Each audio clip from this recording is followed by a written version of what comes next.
peuple congolais mbote na bino ezali wa bino combattant chinois depuis Cape Town en Afrique du Sud. Bana mama na ngai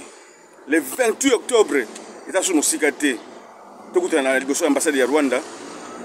na Bruxelles na Belgique na bengi bino nyonso boya mwana moko te azanga eza makambo ya Kongo mboka na biso. Bana mama na ngai bana papa na ngai nasengi bino bolimbisi sozo ina makambo tosonaki tolo totia yango pembeni sozo tosonaki biso na biso bana ya Kongo totia yango pembeni tala mama yo asa kufi il faut tokende kolela mama yango le 28 octobre oyo na bengi mwana nyonso ya Congolais oyo azali na makila ya Congo aya tokende boso ya ambassade ya Rwanda tono la excellent boso ya mokili mais concrètement na biso na bengi bino bandeko na ngai na bengi bino papa na ngai na bengi bino mama na ngai na bengi bino banoko na ngai na bengi bino batata mosi na ngai na bengi bino baleki na ngai na bengi bino bayana na ngai ya basi pe mibali boya bilombe mibali boya le 28 octobre na 10h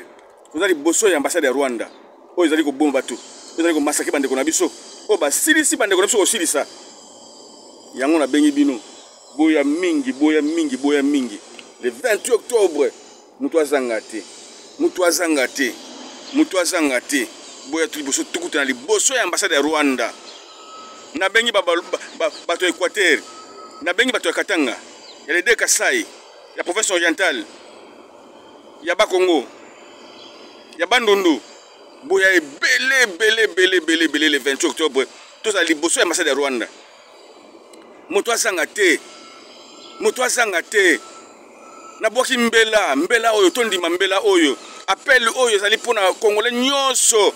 aya kondima appel oyo kofana na ndako tende kuna ngai mwasi kofana na ndako tende kuna ngai mobali boya ebele tokutana liboso ya ambassade ya Rwanda na 10h tosala wana moto azanga te ingeta ibobo